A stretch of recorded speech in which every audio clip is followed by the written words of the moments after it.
Olá, meus irmãos e irmãs, sejam bem-vindos ao canal Vinícius Siqueira. E se você ainda não é inscrito aqui no canal, se inscreva aqui no canal e não esqueça de ativar o sininho das notificações. Todos os dias são postados vídeos abençoados aqui no canal, para te abençoar. Vamos a mais uma palavra do Senhor. Pois os meus pensamentos não são os pensamentos de vocês, nem os seus caminhos são os meus caminhos, declara o Senhor. Isaías 55:8. Uma pesquisa mostra que o livro da Bíblia que mais agrada aos cristãos é o de Provérbios. Ocorre que a ética e a moral do conteúdo de Provérbios oferecem um ensino muito importante para as pessoas hoje em dia. Por isso, embora não frequentem nenhuma igreja, muitas pessoas leem a Bíblia para tirar dela sábias lições de vida. Mas a palavra de Deus em que cremos é muito mais do que uma simples regra de ética e moral. Além disso, Provérbios fala claramente que o temor do Senhor é o princípio do conhecimento e da sabedoria. A Bíblia é o único meio que nos permite conhecer o coração de Deus. Uma vez extirpados os maus pensamentos, é tempo de realizarmos o transplante mental do pensamento de Deus, que foi revelado por intermédio de sua palavra. Por meio de sua palavra, Deus deseja conceder-nos a graça do reino dos céus. Embora tenhamos de viver neste mundo, Deus deseja nos dar a graça e a bênção de que o homem que pertence ao reino é capaz de desfrutar. Por isso mesmo Jesus não disse, arrependam-se e venham ao reino, mas sim, arrependam-se, pois o reino dos céus está próximo. Mateus 4:7. Não se trata de Jesus ter vindo para nos levar ao céu, mas para nos dar o céu em nosso coração e família. Então, como podemos conseguir o milagre se nos sentimos limitados e enfrentamos uma situação impossível? Quando eu era menino, observava com frequência a maneira com que meu pai enxertava um ramo no tronco de uma árvore. No início da primavera, ele tinha o costume de trabalhar em um pomar de caquis. Existem dois tipos de caquis, um selvagem e o outro doméstico. Os frutos são totalmente diferentes. Meu pai cortava a raiz do caqui selvagem e então usava um tubo de palha. Enxertava um ramo de caqui doméstico, cobrindo-o depois com terra. Às vezes, havia um momento de secura por falta de compatibilidade entre a raiz e o ramo implantado. Mas, uma vez superado o período de adaptação, de forma surpreendente, o pé de caqui selvagem dava frutos do caqui doméstico. Esse princípio da natureza nos ensina um princípio espiritual. Assim como o pé de caqui selvagem é capaz de produzir o fruto do caqui doméstico, nós também podemos ter os pensamentos de Deus e falar o que ele fala. Qual é o caminho para isso? Talvez seja a pergunta de muitas pessoas.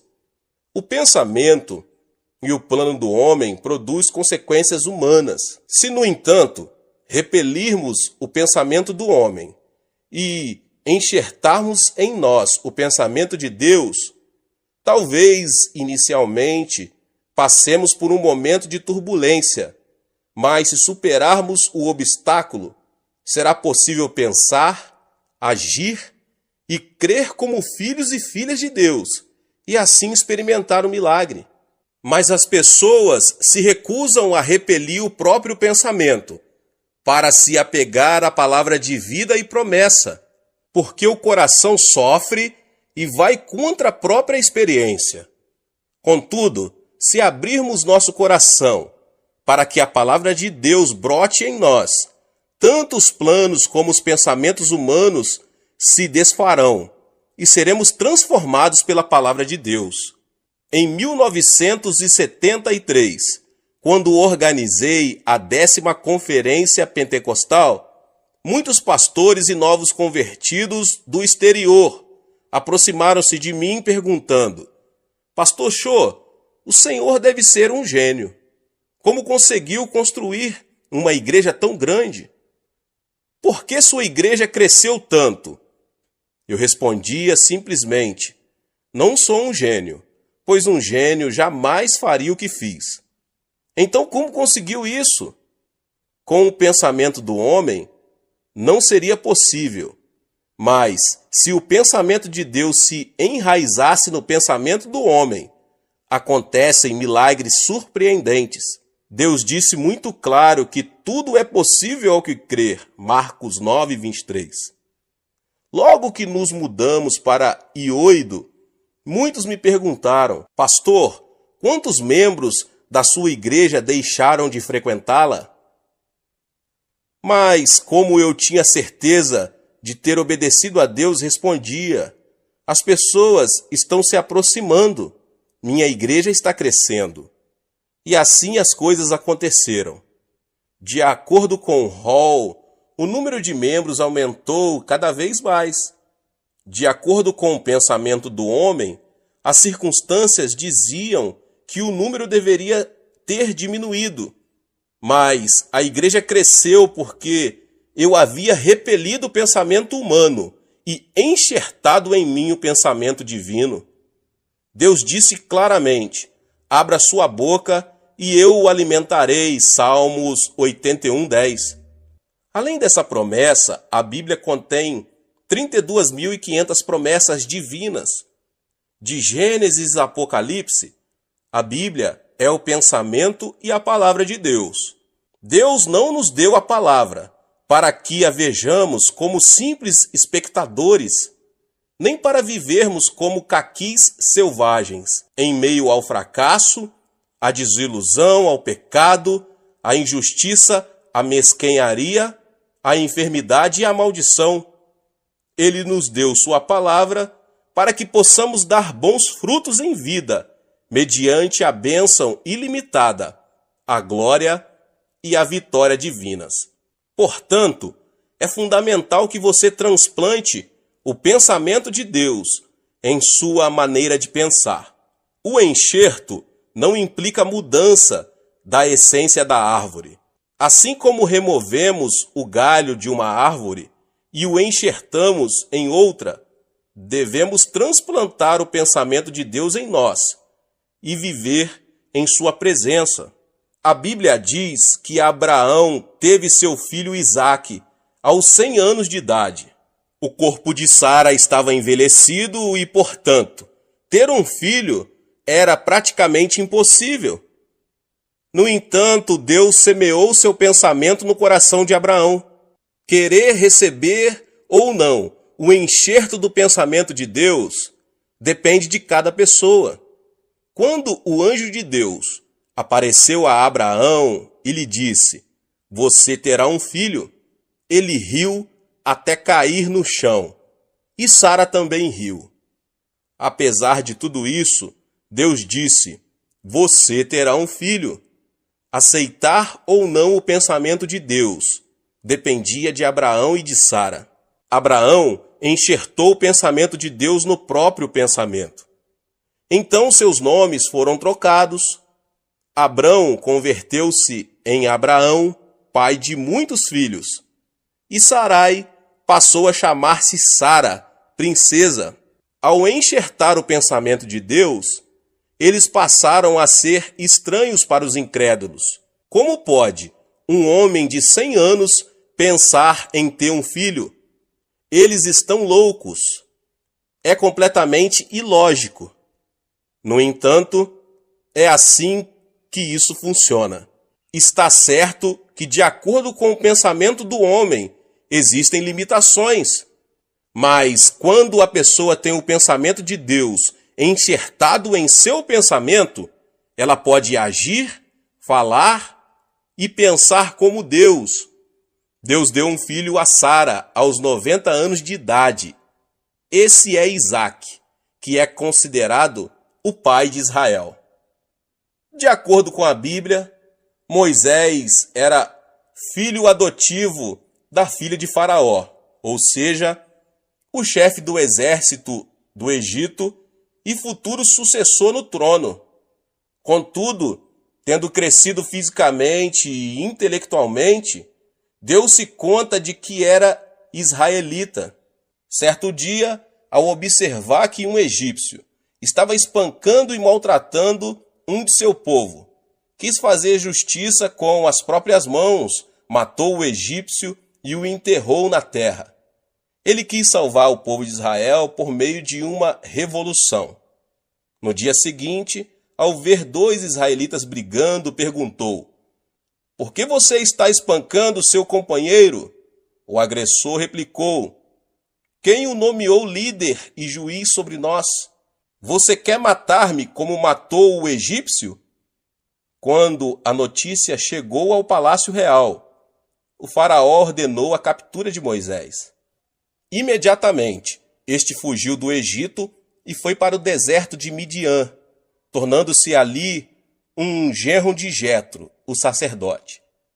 Passou o tempo e Moisés tornou-se velho.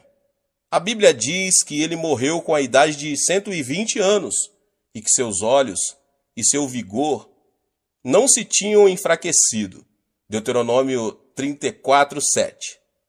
Certo dia, ao apacentar as ovelhas no Monte Horebe, Moisés ouviu uma voz vinda dentre uma sarça que ardia, mas que não se queimava. E a voz dizia: "Moisés, tire as sandálias." E o Senhor continuou dizendo: "Eu o envio ao Egito, para que liberte o povo de Israel." Moisés não conseguia acreditar no que estava ouvindo de Deus. Por isso reagiu dizendo: "Ó Deus, rogo-te que envies outra pessoa. Eu tenho dificuldade para falar e estou muito velho para isso. Envia outro em meu lugar." Moisés não podia enxertar no seu pensamento o pensamento de Deus. Irritado, Deus lhe respondeu: "Moisés, eu não lhe disse que estaria com você? Eu o envio." Finalmente, Moisés conseguiu repelir o seu pensamento, enxertando em sua mente o pensamento de Deus. Assim, muitos milagres aconteceram à medida que ele falava e agia de acordo com o poder de Deus. Quando Moisés incorporou o pensamento de Deus, pôde libertar o povo de Israel da escravidão, atravessando o Mar Vermelho e liderando mais de 3 milhões de israelitas até a Terra Prometida, construindo a nação de Israel e escrevendo o livro da lei. Outro que enxertou os pensamentos de Deus foi André. No Novo Testamento, há também muitos relatos que mostram como viver dando preferência ao pensamento do homem ou ao pensamento de Deus. Um exemplo disso são as decisões de Filipe e de André. A Bíblia diz que se reuniram cerca de 5.000 homens para ouvir Jesus pregar a palavra. Se fossem contadas as mulheres e crianças, esse número chegaria a dezenas de milhares de pessoas que estavam com fome. Na ocasião, Jesus chamou seus discípulos e lhes disse: "Deem-lhes vocês algo para comer." Ele não disse que os discípulos teriam a capacidade de fazê-lo, muito menos mentiu ou exagerou. Filipe começou a fazer as contas. Quando obteve o resultado, chegou à conclusão de que não havia forma de alimentar uma quantidade tão grande de pessoas. Então aproximou-se de Jesus e disse: "Jesus, estamos no deserto, há muita gente. Mesmo que dermos a cada um uma quantidade pequena de pão, precisaremos de muito pão para dar de comer a todos." Essa atitude de Filipe mostra que ele não se havia apropriado da palavra de Jesus, Pois este havia dito: deem-lhes vocês algo para comer.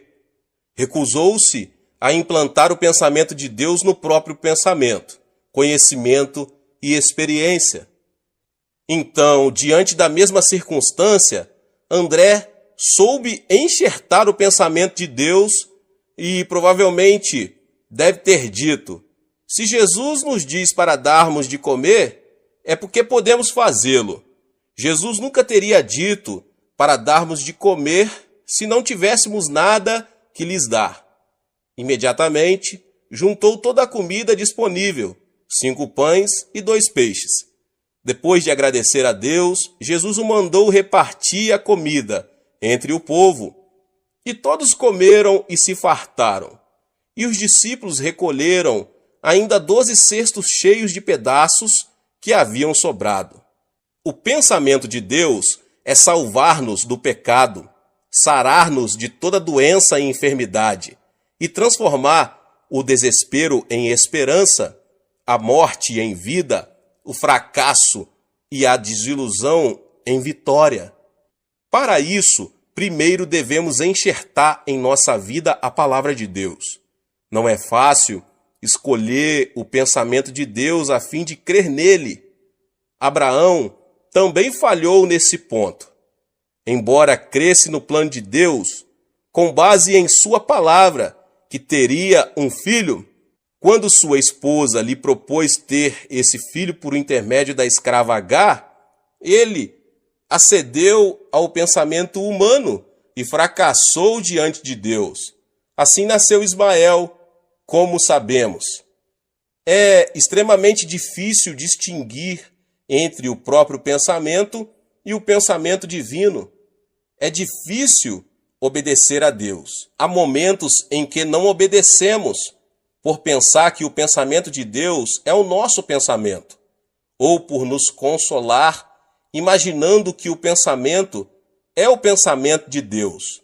Abraão falhou em um princípio, mas decidiu aceitar novamente o pensamento de Deus em sua vida. Decidiu crer no pensamento de Deus, baseando-se no momento em que ele o tirou de sua tenda e o fez contar as estrelas do céu. O mesmo aconteceu com Sara. Ela decidiu aceitar o pensamento de Deus, mesmo sabendo que não poderia conceber e ter um filho. Tal como acontece com personagens da antiguidade, também recusamos-nos a aceitar o que Deus pensa por causa do conhecimento, da lógica e da experiência pessoal. Essa é a razão de ser tão custoso o processo de incorporação do pensamento de Deus em nossa vida. Não obstante, se alguém deixar que a promessa de Deus seja implantada e superar a turbulência da provação apegando-se a Deus, os milagres se manifestarão ininterruptamente. Portanto, não devemos considerar a Bíblia como um enfeite. Não devemos ser espectadores da palavra. Deixemos que ela seja enxertada em nossa vida. Então, experimentaremos o milagre de viver como Deus. Agora, o que fazer para desfrutar o céu em meu coração? Talvez seja a pergunta de muitos. O termo grego metanoia, que em português é traduzido por arrepender-se, significa mudar totalmente o pensamento do coração e a emoção. Ou seja, podemos deixar que o céu reine em nossa vida e família, se apenas mudarmos o rumo do nosso coração e a nossa maneira de pensar. Portanto, arrependa-se dos pensamentos negativos e cheios de frustração, pensamentos que o fazem retroceder, que dizem que tudo está acabado. Mude o rumo da emoção e da mente. Deixe que a palavra do Senhor cresça em você, e então o céu estará ao seu alcance. Jesus disse: cuidado que ninguém os engane. Marcos 13:5. O reino de Deus não vem de modo visível, nem se dirá: aqui está ele, ou lá está, porque o reino de Deus está entre ou dentro de vocês. Lucas 17, 20 e 22. Portanto, o reino de Deus está em nós. Opera nas circunstâncias que nos rodeiam e as transformam no reino dos céus. Certo homem estava caminhando e, de repente, viu alguns meninos que tiravam água suja para ser purificada.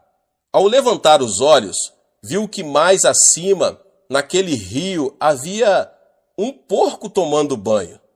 Obviamente, os meninos não sabiam que isso estava acontecendo. Então o homem lhes disse: Meninos, se vocês querem limpar a água, devem primeiro livrar-se do porco que está se banhando lá em cima no rio. Devemos agir da mesma forma nas circunstâncias que estivermos vivendo.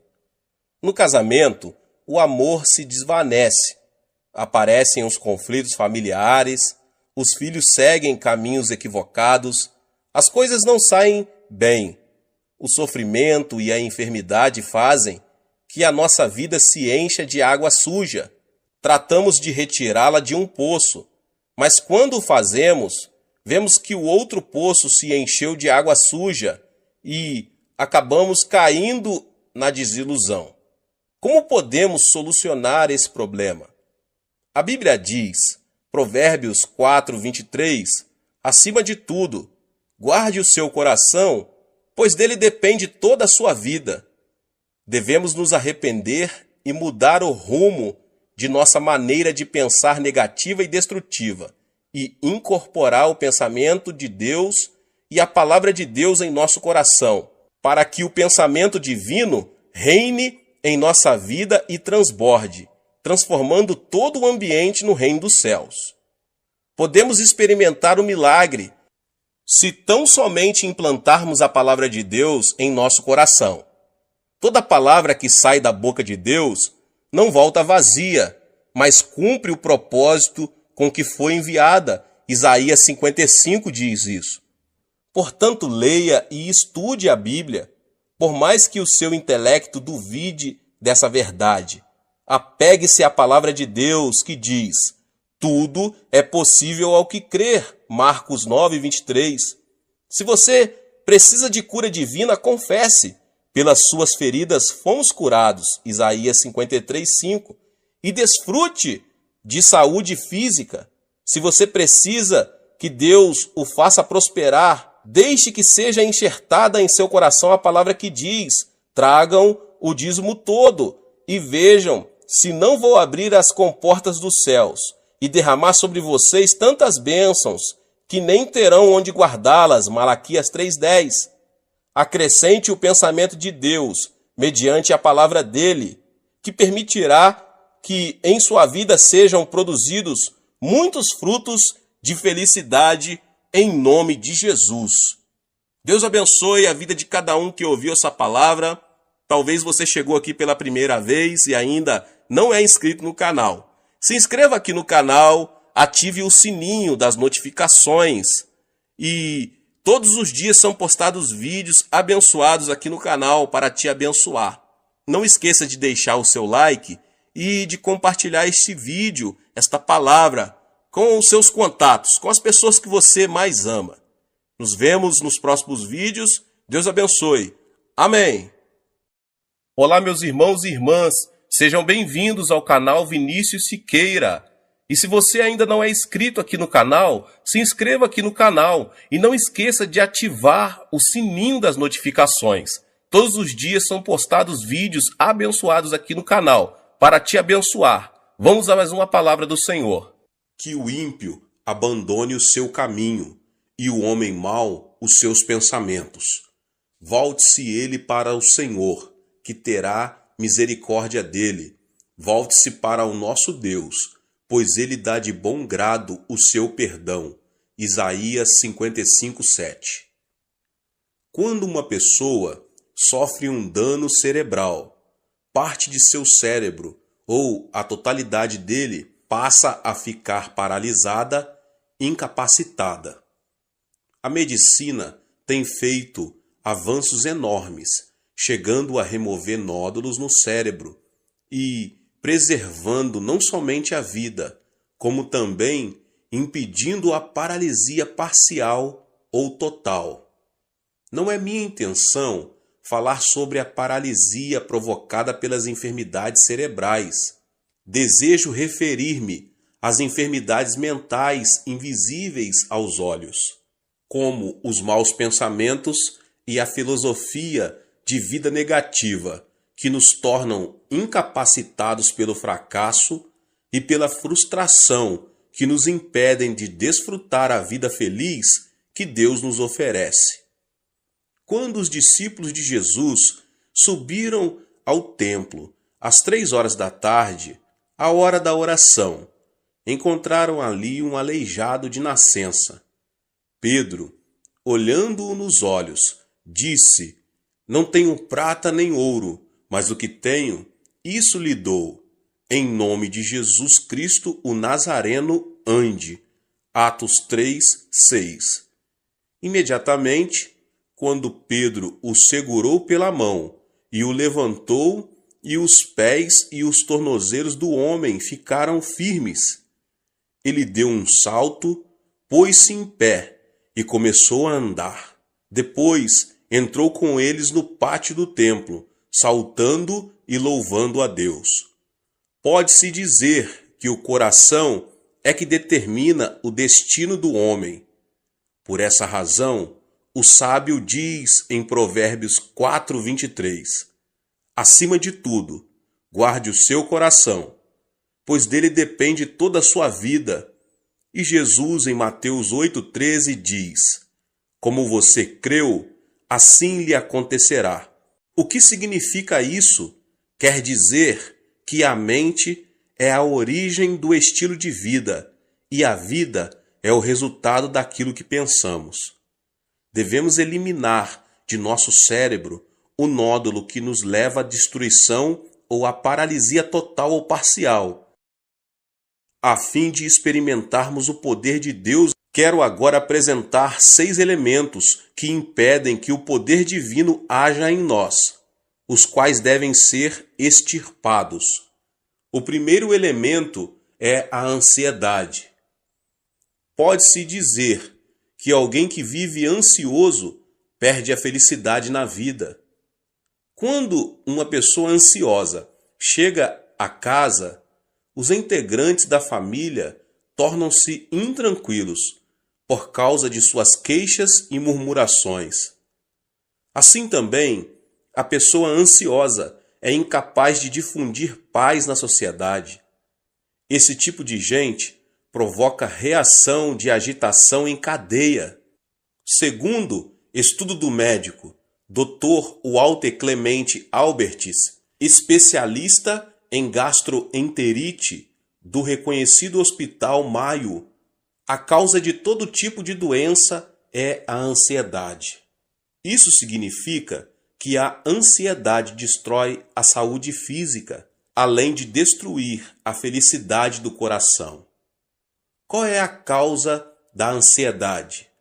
Apresento aqui 2 de suas origens. A primeira origem da ansiedade, as circunstâncias produzem ansiedade. Quando uma pessoa sente-se incapaz de enfrentar uma situação, torna-se ansiosa. Por exemplo, quando não consegue solucionar um problema financeiro ou quando vive uma situação que parece estar além de qualquer esforço humano. Certo dia, Jesus entrou num barco e disse a seus discípulos que passassem para o outro lado. No começo, o lago estava tão calmo que o barco deslizava, como um patim sobre rodas. Ao chegarem à metade do lago, porém uma forte tempestade, vinda do Monte Hebron, começou a açoitá-los. A embarcação estava prestes a ser inundada, de modo que, em vão, os discípulos tentavam tirar a água de dentro dela. O naufrágio se daria em questão de tempo. Foi então que os discípulos se lembraram de Jesus e clamaram: Mestre, não te importas que nos afoguemos? Jesus levantou-se Repreendeu o mar, e imediatamente o vento se acalmou, e tudo ficou tranquilo. Olhando os discípulos nos olhos, ele disse: Por que vocês têm tanto medo? Ainda não têm fé? Observe que Jesus não disse: Vocês não têm fé. Isso se deve ao fato de que toda pessoa tem fé, de acordo com a medida que Deus lhe deu. O fundamento da fé dos discípulos, entretanto, eram as circunstâncias, os sentimentos e a emoção.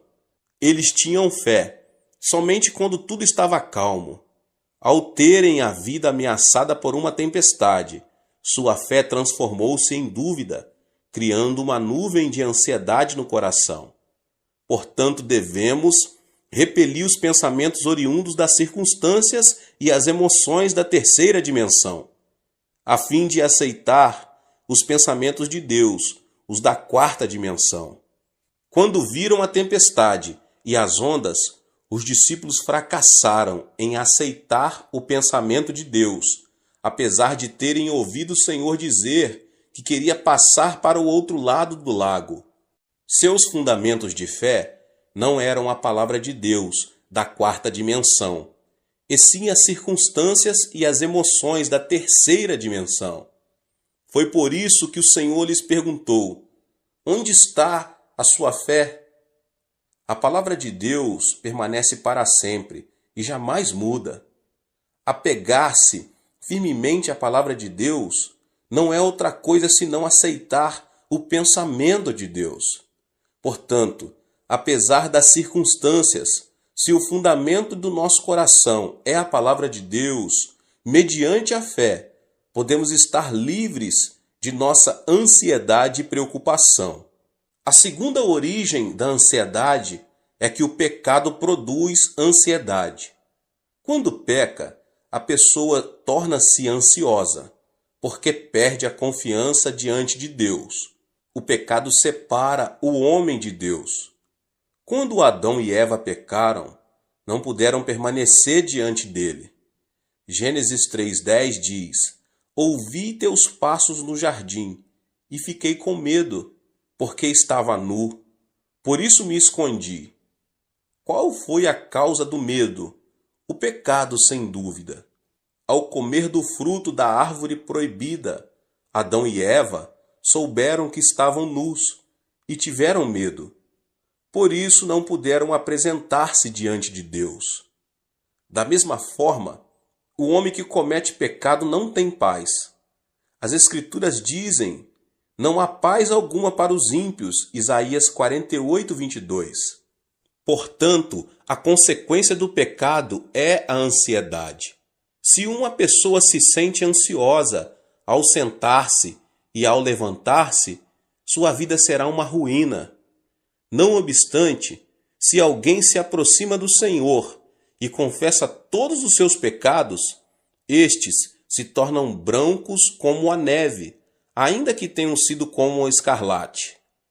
Não se trata de mudar as circunstâncias para que possamos desfrutar paz. Jesus disse: Nesse mundo vocês terão aflições. Contudo, tenham ânimo, eu venci o mundo. João 16:33. E o apóstolo João declara: Porque aquele que está em vocês é maior do que aquele que está no mundo. 1 João 4:4. Portanto, apesar das circunstâncias, deposite sua fé na palavra de Deus. O arrependimento o ajudará a se libertar de toda a ansiedade que tenta destruir sua vida. O segundo elemento é a solidão. A solidão a que me refiro não é a solidão causada pelas circunstâncias. Por exemplo, se você separa um tempo para orar no monte e estar a sós com Deus, isso não é solidão. A solidão é sentir-se só e se caracteriza pelo egocentrismo. É querer receber sem dar. É manter-se indiferente à felicidade dos outros.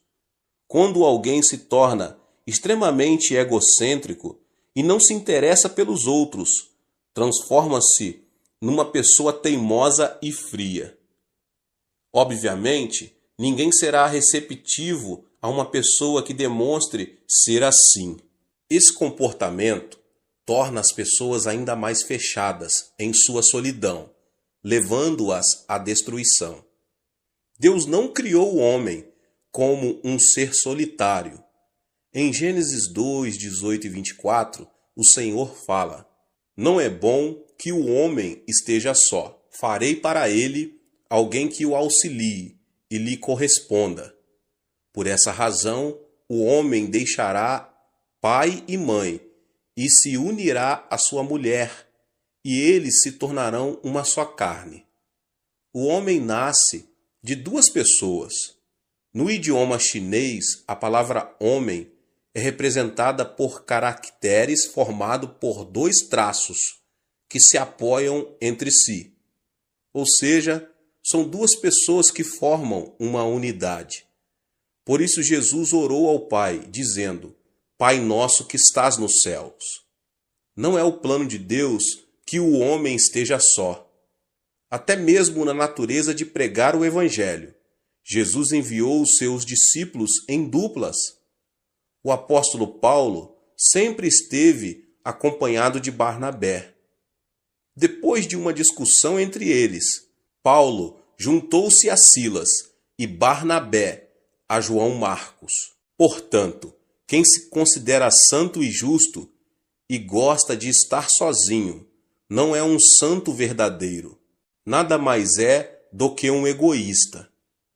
Temos de desfazer a solidão do nosso coração, que nada mais faz senão destruir a nossa vida. Agora, o terceiro elemento é a indecisão. A fé sem obras é morta. Quando alguém duvida e vacila entre uma e outra coisa, denota ser uma pessoa indecisa. E uma pessoa indecisa caracteriza-se pela falta de responsabilidade e receio, o fracasso e o erro. Muitas vezes, no dia a dia, o pastor precisa trabalhar como um agente imobiliário. Acontece que as pessoas se aproximam e pedem: Pastor, o senhor poderia me apresentar a fulano? Ou então, quero que o senhor me apresente a Beltrano. Para minha surpresa, nesse aspecto, tive êxito apenas em uma ocasião. Se uma pessoa não se decide quando tem ainda a possibilidade de escolher seu futuro cônjuge, nunca poderá deixar de ser um solteirão ou uma solteirona. No mundo, não existe homem perfeito ou mulher perfeita. É preciso primeiro casar para depois adaptar-se ao cônjuge. Hoje em dia, muitos fracassam por falta de decisão. Surgem as oportunidades, mas estas são perdidas por causa da indecisão com que enfrentam a vida. Ao longo de minha vida, nunca vi uma pessoa extraordinariamente inteligente que tenha conseguido grandes coisas. Os chamados inteligentes pensam demais e dizem: é preciso descartar esta possibilidade. Isto não funcionará. Ainda não chegou a hora de pôr isto ou aquilo em ação. O tempo passa e, no final das contas, eles não fazem nada. Portanto, podemos vencer se, com convicção, seguirmos em frente. Alguns membros da minha igreja já vieram a mim e perguntaram: Pastor, o senhor acredita que será bom para mim emigrar para outro país? O que o senhor acha de eu começar um novo negócio? Devo continuar a fazer o que eu estou fazendo? Esperam então que eu tome a decisão por eles? Diante dessa situação, eu simplesmente aconselho: não me peça que tome a decisão por você. Vá ao monte da oração e ore. Clame a Deus, que certamente dirá que caminho você deve seguir. Diante da dúvida ou incerteza, devemos nos apegar a Deus e pedir-lhe de todo o coração que nos oriente. Então, Deus nos ajudará a tomar a decisão correta. Em Tiago 1, do 6 ao 8, diz: peça, porém, com fé, sem duvidar, pois aquele que duvida é semelhante à onda do mar, levada e agitada pelo vento. Não pense que tal pessoa receberá coisa alguma do Senhor, pois tem mente dividida e é instável em tudo o que faz. O Senhor disse que não abençoaria pessoas indecisas. Remova a indecisão com o pensamento de Deus. Livre-se da indecisão. Assim, você poderá alcançar sucesso em sua vida. O quarto elemento é a ira. Temos a tendência de nos irritar com extrema facilidade, tanto em casa como no ambiente de trabalho. Creio que uma das principais razões para isso é o fato de não sabermos quanto a ira é destrutiva. A ira é prejudicial, não somente à saúde, mas também ao intelecto, pois o torna cego. Em uma conferência, o famoso anatomista inglês John Hutton afirmou ser a ira semelhante ao suicídio. Logo depois de ter apresentado sua tese, ele teve uma forte discussão com alguns dos alunos que o ouviram e discordaram daquilo que ele defendia. Isso o irritou sobremaneira, levando-o à morte instantânea, vítima de um ataque cardíaco. As palavras de John Hutton causaram grande repercussão por causa de sua morte trágica. Irar-se é como cuspir para cima, ou seja, a ira se volta contra a própria pessoa. A Bíblia diz que a ira rebaixa o nível da pessoa e o transforma em ignorante. A sabedoria do homem lhe dá paciência. Sua glória é ignorar as ofensas. Provérbios 19, 11. O homem paciente dá prova de grande entendimento, mas o precipitado revela a insensatez. Provérbios 14, 29. Além disso, a ira nos separa da alegria de Deus, porque irritar-se é cometer o mal na presença divina. Existem hoje muitas famílias destruídas por palavras cheias de ira. É aconselhável falar pacificamente, em tom moderado, ainda que seja em momento de ira. Quando preciso aconselhar pessoas que têm a tendência a se irar facilmente, digo: quando você voltar a se irritar, abaixe a voz e fale devagar. Se a sua esposa cometeu um erro grave, não levante a voz dizendo: querida, porque isso o levará a irar-se ainda mais. Fale em tom baixo e suave: querida. Qualquer pessoa tem a experiência de se ter irritado e depois de algum tempo arrepender-se de haver agido dessa forma. A ira destrói tudo. A ira não traz benefício nenhum à sua vida. Precisamos aprender a preservar e desfazer a ira que nos leva à destruição, e então nos será concedida uma nova manhã. O quinto elemento é a frustração. A pessoa que fracassa e tem pensamentos negativos, que fala de forma negativa e age de maneira negativa, é definitivamente alguém cheio de frustração. Uma pessoa frustrada não vive criativamente, não passa de um pessimista e tem uma autoimagem de desalento e fracasso. No idioma coreano, temos certas expressões negativas que são espontâneas. Dizemos com frequência: morro de, e o pior é que dizemos várias vezes ao dia e isso mata a alma. Morro de fome, comi até explodir. Morro de felicidade, morro de desânimo. Morro por causa da sujeira que existe aqui. Morro de calor, morro de frio. É tão lindo que quero morrer.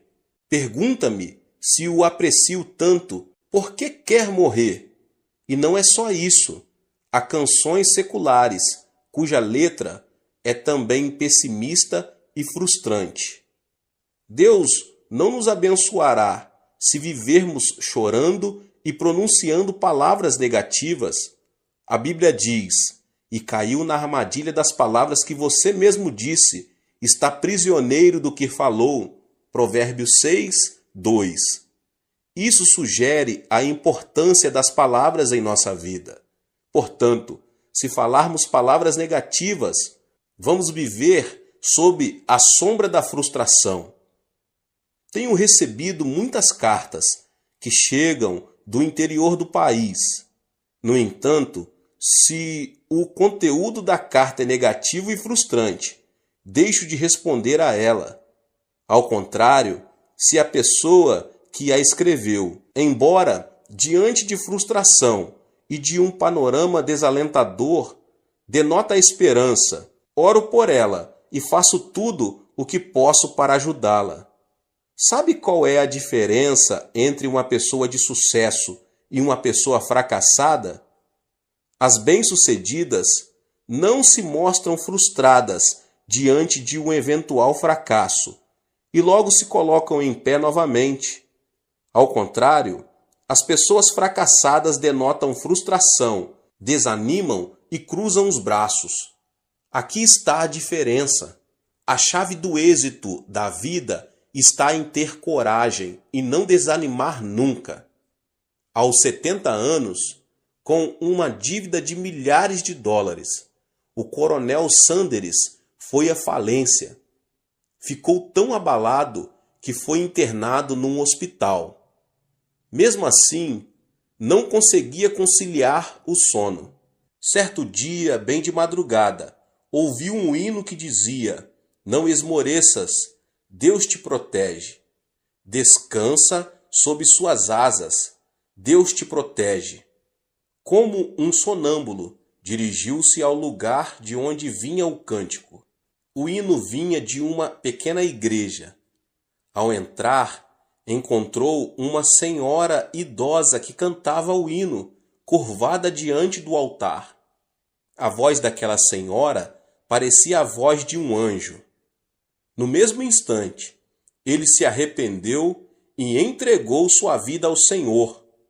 Repentinamente, sentiu uma grande paz.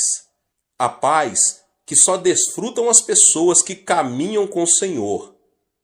Antes de entrar em falência, Sanders era o dono de uma empresa. Decidiu esquecer seu passado e começar tudo de novo como cartonador. Não foi nada fácil. Entretanto, ele superou a adversidade, confiou no Senhor e, sob a orientação do Espírito Santo, começou a vender frango frito. Hoje, ele é um milionário conhecido em todo o mundo. Esta é a história de Sanders Chicken, mais conhecido como KFC. Assim também, devemos nos livrar da frustração que nos leva ao fracasso.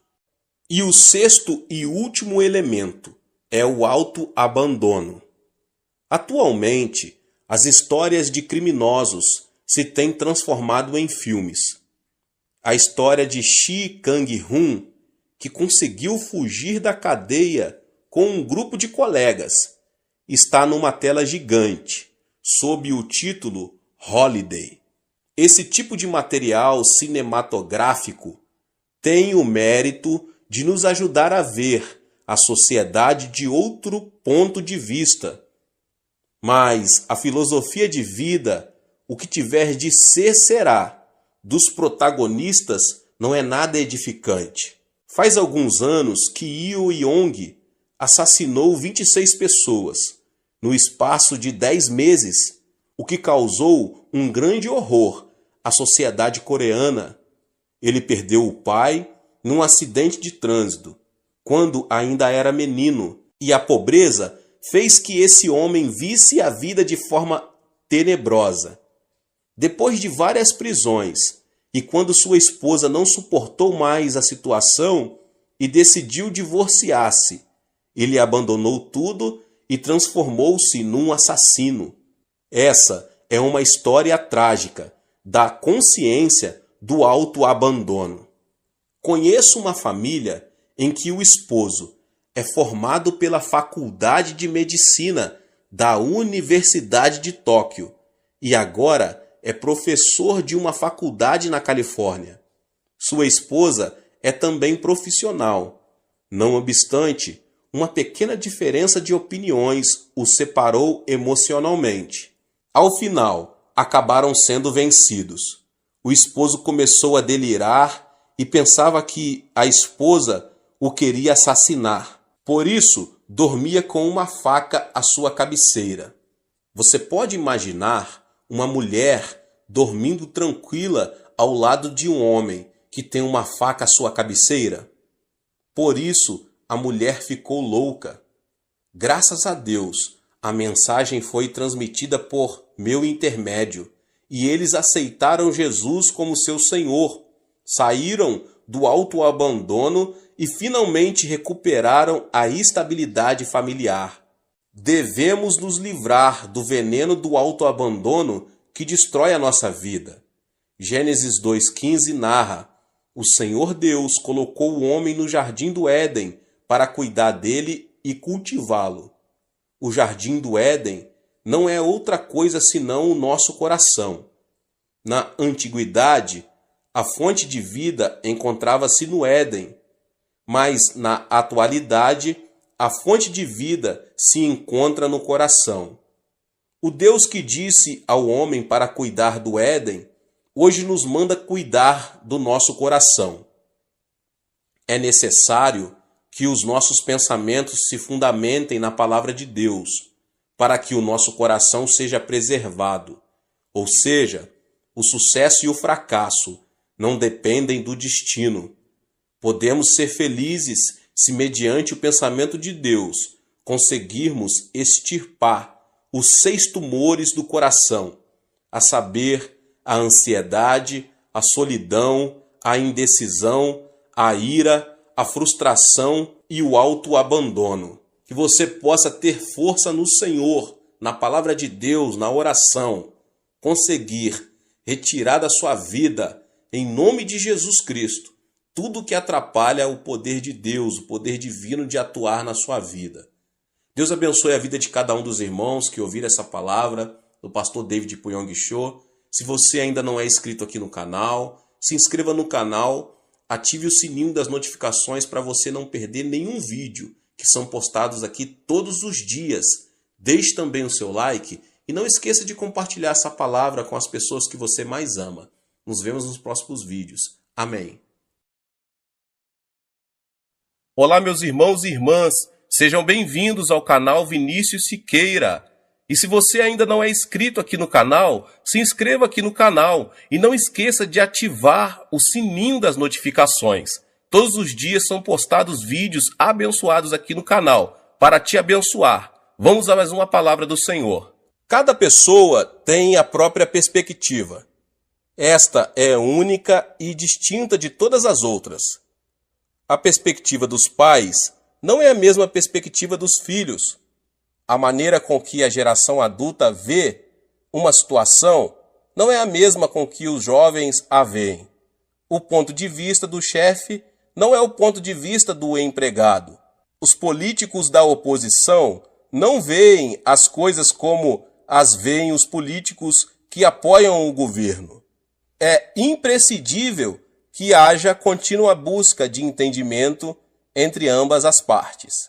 Mas existe uma diferença maior de perspectivas. Trata-se do ponto de vista do homem e do ponto de vista de Deus. A Bíblia explica isso da seguinte forma. Isaías 55, 8, 9 diz: pois os meus pensamentos não são os pensamentos de vocês, nem os seus caminhos são os meus caminhos, declara o Senhor. Assim como os céus são mais altos do que a terra, também os meus caminhos são mais altos do que os seus caminhos, e os meus pensamentos são mais altos que os seus pensamentos. É praticamente inevitável o conflito entre o ponto de vista de Deus e o ponto de vista do homem. Apesar disso, se como homens que somos, repelirmos o nosso pensamento e escolhermos o pensamento de Deus, poderemos alcançar vitória genuína na vida cristã.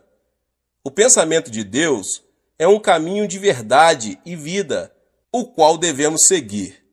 Ele se torna um mapa capaz de indicar onde se encontra a felicidade e de mostrar o leme que nos guia até onde temos de chegar. Um bom exemplo disso é a vida de Abraão. Se você tem o pensamento de Deus, pode começar a sonhar. A vida de Abraão passou por uma drástica mudança de rumo, quando ele tinha 75 anos de idade. Essa é uma idade quando a pessoa precisa fazer uma avaliação da sua vida, refletindo sobre a maneira em que viveu, e deve pensar a respeito da morte. Em outras palavras, é a idade menos indicada para um novo começo. Mas Deus chamou Abraão e ordenou-lhe que começasse tudo de novo. A Bíblia esclarece isso da seguinte forma em Gênesis 12, 1 e 2 e 3. Então o Senhor disse a Abraão: saia da sua terra, do meio de seus parentes e da casa de seu pai, e vá para a terra que eu lhe mostrarei. Farei de você um grande povo e o abençoarei. Tornarei famoso o seu nome e você será uma bênção.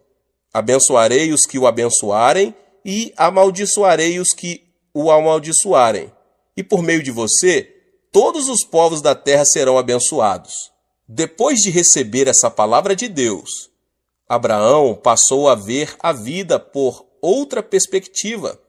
O Senhor lhe havia mostrado não ser aquele o momento de abandonar o sonho, mas de concebê-lo, o tempo de começar uma nova vida. Ele prometeu a Abraão que as obras da fé o acompanhariam. Assim como uma flor desabrocha quando recupera a vitalidade, Abraão recuperou vida aos 75 anos de idade. Contudo, ele não pôde evitar um conflito interior. Certamente pensou: será que tudo isso está certo? Isso é possível sob o ponto de vista humano? Se eu obedecer a Deus pela fé, as pessoas não me poderão considerar um louco? Abraão se viu diante de um conflito: ver as coisas como Deus as vê e começar uma nova aventura, ou ver o mundo como o homem vê e permanecer no mesmo lugar. Afinal, Abraão tomou a decisão de ver as coisas como Deus as vê. Embora seus olhos não vissem coisa nenhuma, seus ouvidos não percebessem nada e suas mãos não tocassem em nenhum objeto, Abraão decidiu ver seu destino e as circunstâncias como Deus as via. Assim começou sua vida de fé. E o que é fé? Fé é abandonar o ponto de vista do homem e dar preferência ao ponto de vista de Deus. Portanto, podemos desenvolver nossa fé quando decidimos ver com a perspectiva de Deus e começar uma vida nova. Abraão mudou o rumo de sua vida mediante a fé. É preciso ter sabedoria para fazer distinção entre o ponto de vista do homem e o ponto de vista de Deus. Se virmos como o homem vê, viveremos como homens. Se, no entanto, virmos como Deus vê e agirmos pela fé, viveremos pelo poder de Deus. Certo dia em que havia densa neblina, um navio estava detido, impossibilitado de partir. O comandante esperava ansiosamente que a neblina se dissipasse. Um senhor aproximou-se dele e disse: "Eu sou da Inglaterra e preciso ir a Quebec, no Canadá, ainda hoje, porque no sábado tenho de pregar num culto evangelístico. Vamos já, comandante. O comandante, surpreso com estas palavras, pensou: pela aparência, esse homem seria uma pessoa normal, mas pela maneira de falar deve ser um louco, e disse: ouça, por acaso o senhor não vê a neblina? Como vou sair do porto com uma neblina dessa? O homem respondeu: certamente que eu vejo a neblina, mas vejo também a mão de Deus retirando a neblina. Por acaso o senhor não vê a mão de Deus? Quando o comandante pensou estar diante de um louco, o homem o tomou pela mão, levou-o à força ao seu camarote e disse: sirvo ao Senhor durante 57 anos e o tenho visto todos os dias em oração. Deus nunca falhou. Vou orar e o Senhor verá a neblina se desvanecer. Vamos orar juntos. O comandante entrou no camarote, mas fez declarações que demonstravam falta de fé. Não diga tolices. Por acaso não vê a neblina? Onde está Deus? As palavras do comandante vinham do senso comum. De repente, George Miller dobrou os joelhos e orou: Deus, Criador dos céus e da terra, eu vim da Inglaterra e preciso ir a Quebec para pregar a tua palavra. Portanto, faze que o navio parta agora mesmo. Assim que terminou a oração, disse ao comandante: ligue o motor do navio. O senhor acredita que a oração fará melhorar as condições do tempo? Não diga tolices. George Miller respondeu: abra a janela. E o milagre aconteceu. Naquele curto espaço de tempo, a neblina havia desaparecido e o sol estava brilhando. O comandante não conseguia acreditar. Ele havia visto a neblina, mas George Miller havia visto Deus. Se você tem o pensamento de Deus, pode obedecer sem reservas. Assim que ouviram a palavra de Deus, Abraão e sua esposa partiram em direção a Canaã com tudo o que tinham, junto com seu sobrinho Ló e seus servos. Tratava-se de uma migração com toda a família. Ao chegar a Canaã, tiveram de enfrentar uma situação difícil. A terra estava passando por um período de estiagem e não havia água nem comida. A família clamava por comida e seus animais desfaleciam por falta de alimentação apropriada. Diante das circunstâncias adversas, Abraão decidiu ver as coisas pela perspectiva humana. Buscando a sobrevivência, foi para o Egito, a terra do pecado, junto com seu sobrinho Ló. Ali, com o propósito de preservar sua vida, fez que a esposa dissesse que era sua irmã. Não é assim que o homem vê as coisas?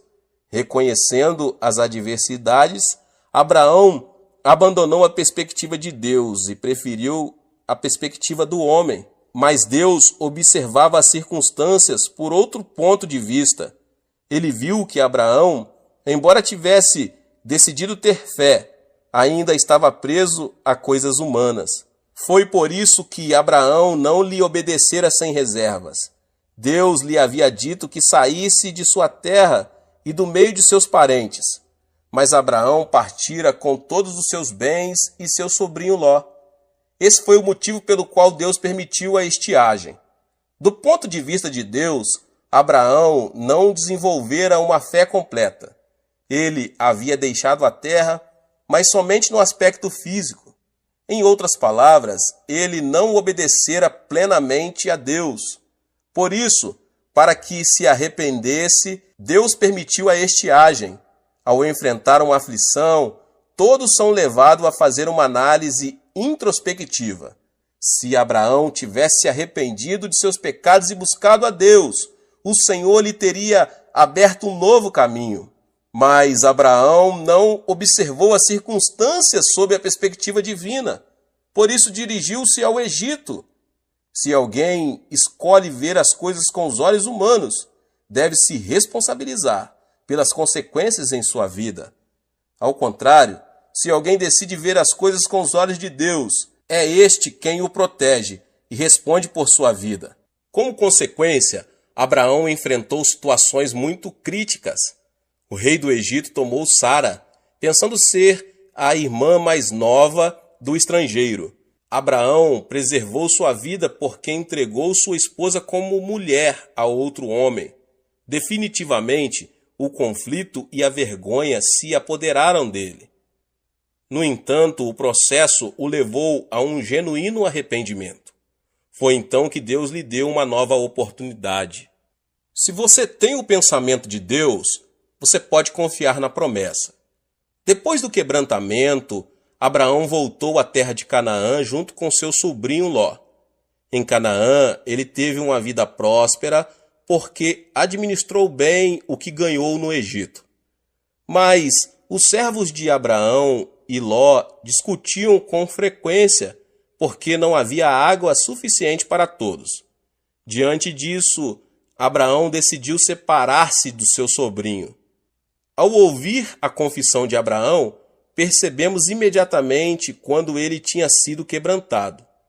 Não haja desavença entre mim e você, ou entre os seus pastores e os meus, afinal somos irmãos. Aí está a terra inteira diante de você. Vamos separar-nos. Se você for para a esquerda, irei para a direita.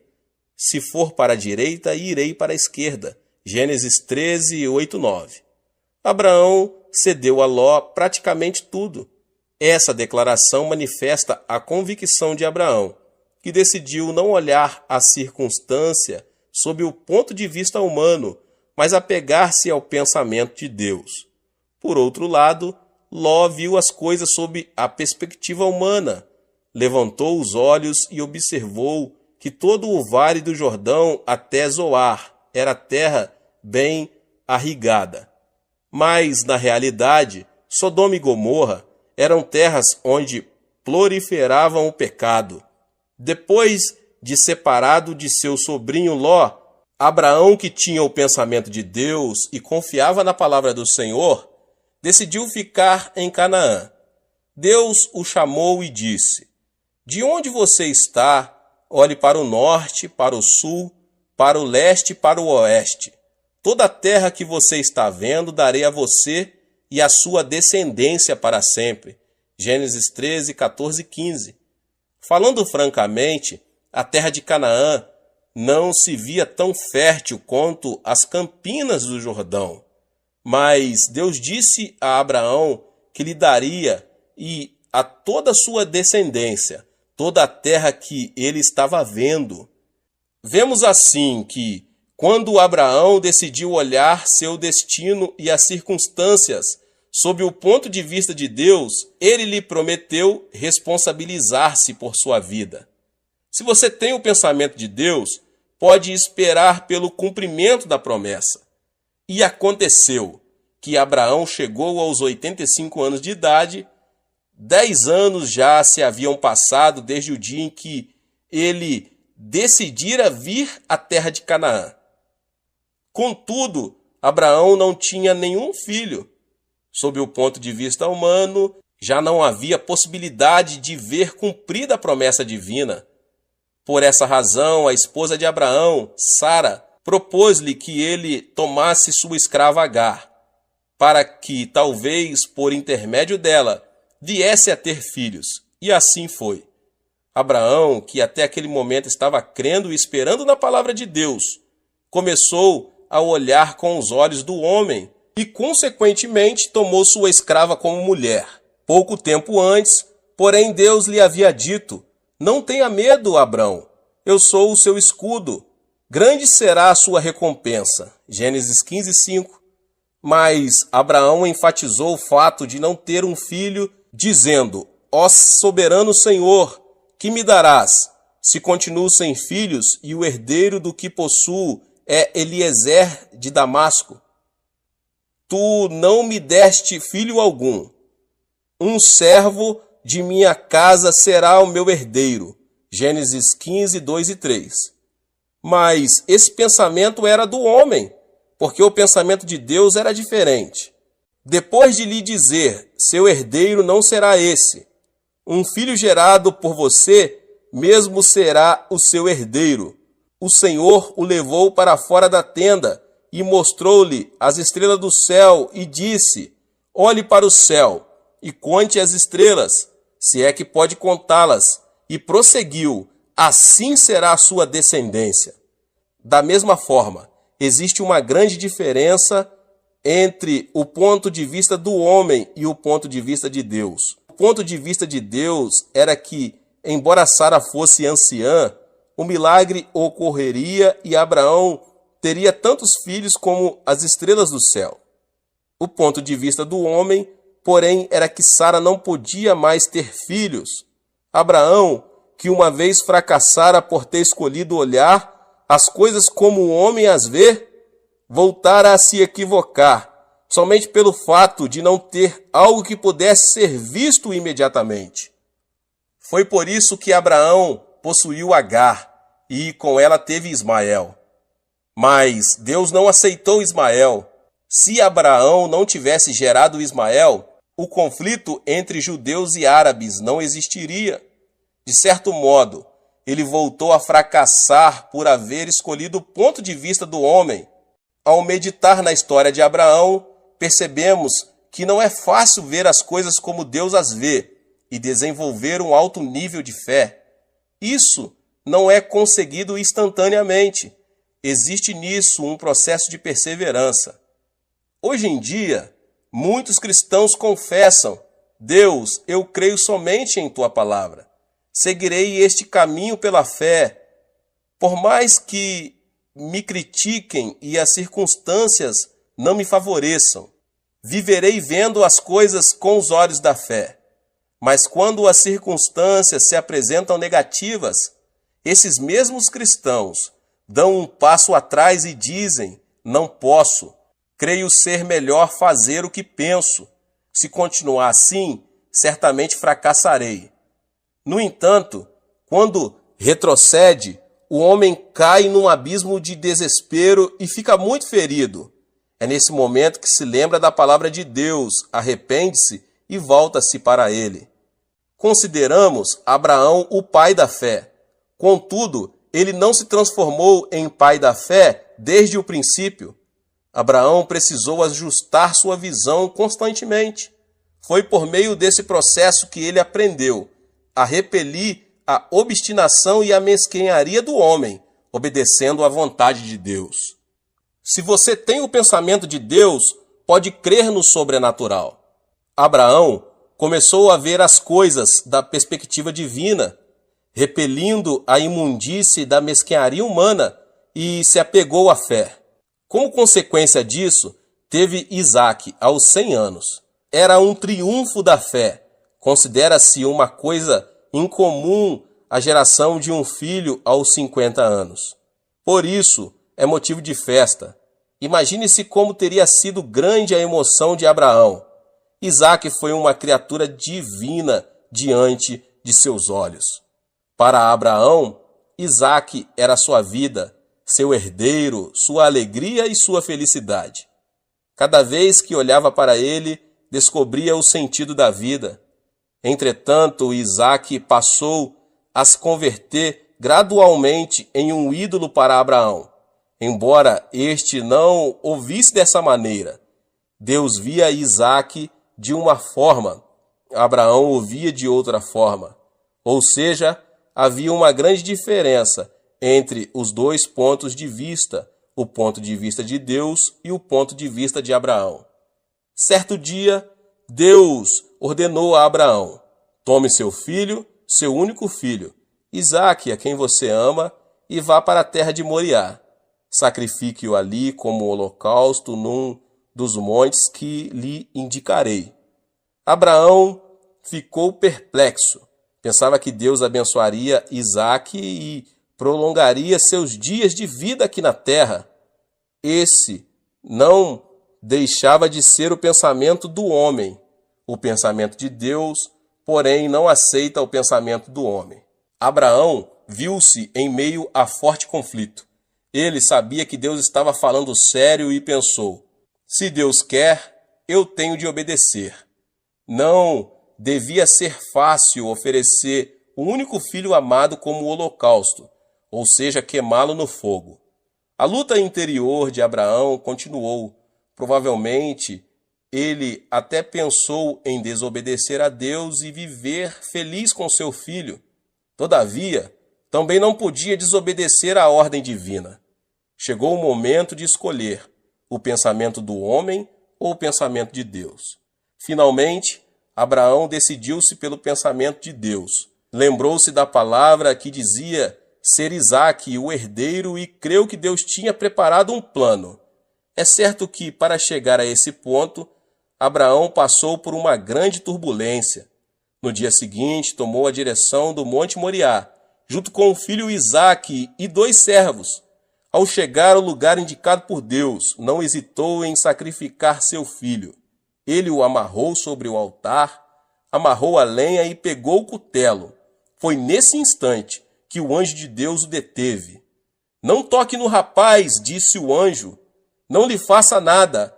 Agora sei que você teme a Deus, porque não me negou seu filho, o seu único filho. Juro por mim mesmo, declara o Senhor, que por ter feito o que fez, não me negando seu filho, o seu único filho, esteja certo de que o abençoarei e farei seus descendentes tão numerosos como as estrelas do céu e como a areia das praias do mar. Sua descendência conquistará a cidade dos que lhe forem inimigos, e por meio dela todos os povos da terra serão abençoados, porque você me obedeceu. Gênesis 22. Abraão escolheu ver como Deus vê e repeliu todo o pensamento humano. A partir desse momento, Deus abençoou Abraão e se responsabilizou por sua vida. Qualquer pessoa que quiser escolher a perspectiva de Deus deve primeiro abandonar a vontade, a obstinação, o desejo, o método e a força do homem. Não podemos confessar que escolhemos a perspectiva de Deus enquanto persistirmos com os desejos, os métodos e a força humana. Todo aquele que escolher a perspectiva de Deus deve se render, dedicar-se e obedecer a Ele. O ato de se render, dedicar-se e obedecer a Deus não significa perder. Muitos pensam que a dedicação a Deus significa perder, mas isso não é certo. Não se trata de perda, mas da chave que leva a uma vida abundante. Deus abençoa as pessoas que se decidem por sua perspectiva e se responsabiliza por elas. Assim funciona a lei do céu. A vida de Abraão é a evidência dessa lei. Eu chego agora ao final e eu quero dizer que a fé consiste em abandonar a perspectiva do homem, escolhendo a perspectiva de Deus. Se optarmos por ver como o homem vê, não poderemos receber o favor e a orientação de Deus. O justo viverá pela fé. O que significa viver pela fé? Significa abandonar a perspectiva do homem e escolher a perspectiva de Deus, vivendo como a Bíblia ordena. Assim, Deus nos abençoa e se responsabiliza por nossa vida. É certo que, ao nos decidir pelo ponto de vista divino, enfrentaremos uma luta interior. Devemos, portanto, superá-la. Você sabe como Deus vê a terra e o homem? Deus vê a história do homem como um assunto de julgamento imitente. A história do homem está chegando ao seu final. A vida do homem é como uma neblina que aparece num momento e logo se desvanece. Ele é como uma erva e sua glória como a flor do campo. Quem vacila com isso é nécio. O nosso interesse deve estar na eternidade. A vida eterna é mais importante que a vida passageira. Essa filosofia de vida permitirá que a pessoa viva a vida transitória de maneira muito mais significativa. As Escrituras dizem, da mesma forma, como um homem está destinado a morrer uma só vez e depois disso enfrentar o juízo. Hebreus 9, 27. A terra não permanecerá para sempre. Portanto, temos de ver as coisas sob a perspectiva de Deus. Para isso, devemos tomar uma difícil decisão. Sob que perspectiva você vê a vida? os cristãos devem abandonar tudo o que é humano e aceitar a perspectiva de Deus. Esse é o único caminho, porque Deus se responsabiliza por aquele que abandona o ponto de vista humano, decide tomar o ponto de vista divino em nome de Jesus. Deus te abençoe. Glória a Deus. Se você ainda não é inscrito aqui no canal, se inscreva no canal, ative o sininho das notificações para você não perder os vídeos que são postados aqui no canal. Deixe também o seu like e não esqueça de compartilhar. Compartilhe nas suas redes sociais, tá bom? Compartilhe com seus contatos, com as pessoas que você mais ama. Nos vemos nos próximos vídeos. Amém!